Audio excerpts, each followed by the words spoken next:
Previously on Tekken Bloodline, Heihachi trained Jin Kazuma mercilessly, and several years ended up passing, with Jin growing stronger and stronger.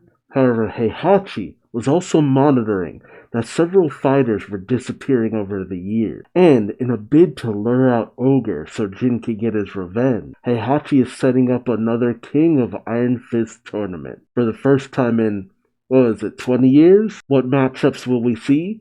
Join me as I find out, won't you? Oh, Heihachi's looking kind of diabolical there. It's almost as though Heihachi was the villain. What haunts you?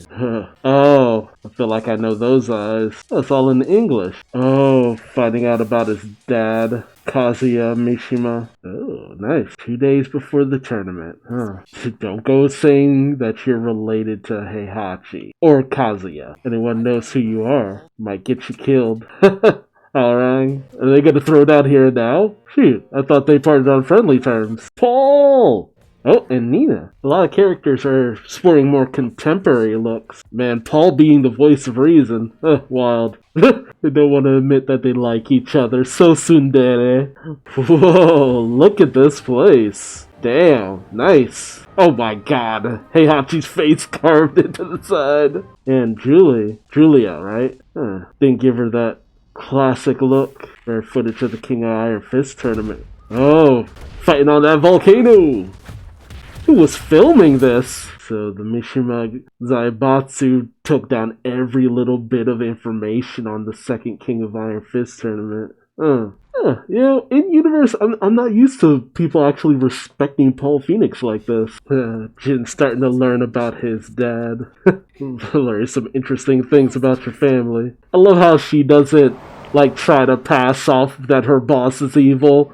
It's just how about you not say all that out loud? I don't want to be caught in the gunfire when he tries to have you killed. Leroy! Ooh, Iron Fist Arena, nice. Of course she wants to try to call out Heihachi on all this. There he is. Of course, Jin, he still has a mission, so he's not ready to go after Heihachi just yet. Jin, you must know the old man is using you. He's gonna ask questions. Questions can get you killed. What happened to my father, old man? And of course Heihachi doesn't answer him. Oh, gosh. That shadowing is kind of weird. Like, they have this weird kind of square shadow on them. Oh, okay. Oh, Yoshimitsu. Oh, wow.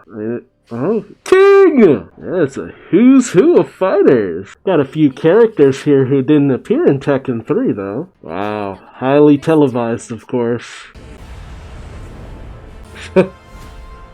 Really likes to show off, huh? They're all so angry. Eat up. Might be your last meal. He thinks that he's going after a booty call. Leroy. Yeah, you weren't in Tekken 3. Oh! And Leroy wants all that smoke. But Jin knows control. Oh man, of course Heihachi manipulating things behind the scenes. But he knows that Leroy really wants to throw down, so he'll really put Jin through the ringer. Nina. Jeez, her abs look kind of weird. Mishima Bloodline is tainted. I'm surprised. Her sister's here. Paul's coming off as a pretty cool dude here. I love that. Complicated explains everyone here. I love Paul's friendship with Marshall. Yeah, Kazuya didn't just want to win. He wanted to make sure you knew and never forgot you lost to Kazuya. Heihachi and Kazuya's fight. Ugh. I love how they speak of Kazuya as though he was a demon, which he was. Young Paul. I love it. But does anyone know that this is essentially how Heihachi raised him? If you knew what happened to Kazuya, he shouldn't be alive. It's funny too, because you could essentially watch the original Tekken movie, as bad as that was, and essentially just jump to this story, and there you go. Yep, hate makes a Mishima strong. That's your family, kiddo. Man, this series makes me really love Paul. Honestly, I hope they do multiple seasons of this just to go through the various games. Because Jin's story is a great starting place. It's weird to see Gonryu working for Heihachi. Later. Nah. I like her. I hope she shows up in the actual game series. Did you kill my father? Yep. And I'd do it again! Ooh, Heihachi playing up the sympathy card. Really? You showing the images? Something evil awoke inside of my son. Ooh, going into the devil gene. I love that. The what? He's not wrong. His hatred did awaken something dark and sinister in him. And this is essentially why his mother never wanted him to give in to his anger. Come on, man, you know where that devil gene came from. Essentially telling Jin the reason why Ogre came after your mother was because of you. Ooh, Heihachi is such a master manipulator. Love it. Everybody getting ready. Wants to capture Ogre. Like, I don't care if Jin can beat it. I just need him as bait. You just need to be good enough bait. I really am enjoying this for the most part. I like just having the story play out. Because I think it's a really good story, all things considered, in terms of fighting game series. And you always have that storyline that just kind of over-encompasses everything. Although I could see a few people being disappointed that certain characters' storylines don't really get fleshed out as much. But let's be honest, a lot of times characters' storylines don't get fleshed out that much. Because until the next game, you don't know what ends up being canon or not. I mean, shoot, we're at Tekken 7, and it's just like, how much of those endings are canon, and what's gonna be canon by Tekken 8 or whatever? I'm already annoyed enough that a lot of the stuff in the Tekken Tag Tournament games are usually considered non-canon, despite the fact that those Tekken Tag Tournament games answer so much stuff and includes so many characters who never really get to shine even in the mainline game. So it's like, And I will admit though, the animation isn't like the best.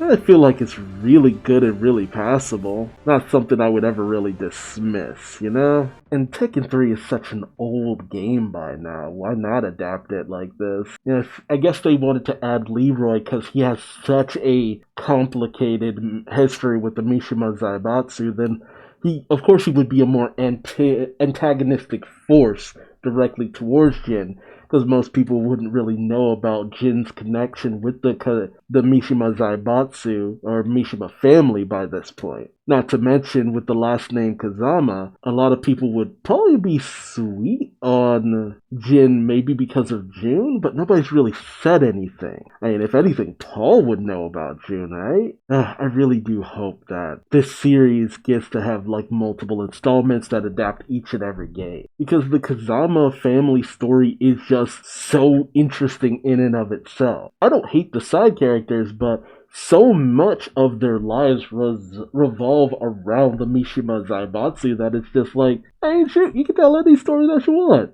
It's kind of like with Street Fighter. Plotline. Something's going on. Revelation. It's Shadowloo, or Shadowlaw. Bada bing, bada boom story. It's as simple as that sometimes. Although it could be argued that this story could essentially be told in like a movie, because there are moments that feel kind of like this series is spinning its wheels a little bit. Like if you chop this into a 1-hour movie, what do you miss? Aside from maybe some side moments with some of the characters. I mean, was going through an entire episode with Jin's training really that important? But regardless, I've really enjoyed it for the most part. I just like spending time with these characters.